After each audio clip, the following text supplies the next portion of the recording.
Bank ও বিমা ক্ষেত্রে 3টি ছুটি বাড়ল। 1 জানুয়ারি, জন্মাষ্টমী এবং ছট পুজো।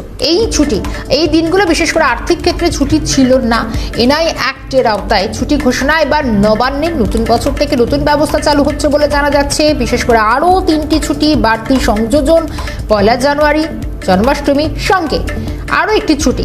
এবং আগে এই দিনগুলি আর্থিক ক্ষেত্রে কোনো ছুটি ছিল না, সেক্ষেত্রে নতুন বছর নতুন ব্যবস্থা এটাই চালু হচ্ছে বলে জানা যাচ্ছে। ব্যাংক ও বিমা ক্ষেত্রে 3 দিনের ছুটি বৃদ্ধি এবং কার্যত কিছুটা সরকারি কর্মীদের কাছে এটা বেশ স্বস্তির খবর। 1 জানুয়ারি, জন্মাষ্টমীর সঙ্গে ছট পুজো, এই 3 ক্ষেত্রে এবার ছুটির সিদ্ধান্ত নবান্নের। টেলিফোন লাইনে রয়েছেন প্রতিনিধি খালিদ জাবাল। খালিদ, আরো 3টি ছুটির সংযোজন কি বলা হচ্ছে নবান্নের নির্দেশিকায়? একেবারে দেখো, বিশেষ করে ব্যাংক এবং বিভাগ বিভিন্ন আর্থিক সংস্থানের ক্ষেত্রে কিন্তু এই ছুটি প্রযোজ্য ছিল না।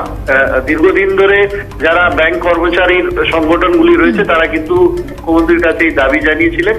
সেই দাবির ভিত্তিতেই কিন্তু এই 3টি অতিরিক্ত ছুটি কিন্তু ঘোষণা করলো রাজ্য সরকার। ইতিমধ্যে বিজ্ঞপ্তি জারি সমস্ত আর্থিক সংস্থানে এই বিজ্ঞপ্তিটা পাঠিয়ে দেওয়া হয়েছে, যাতে এই 3 দিন অর্থাৎ 1 জানুয়ারি, ছট পুজো এবং জন্মাষ্টমী, এই 3টে দিন কিন্তু তাদেরকে কাজ করতে হতো।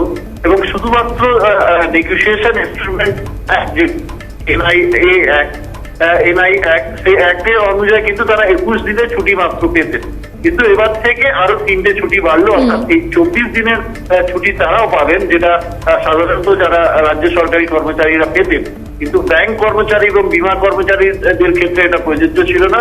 ফলে আরো 3টে অতিরিক্ত ছুটি বাড়লো ব্যাংক এবং বিমা কর্মচারীদের জন্য। খালিদ, ধন্যবাদ জানাই। সঙ্গে ছিলেন টেলিফোন লাইনে খালিদ জামাল।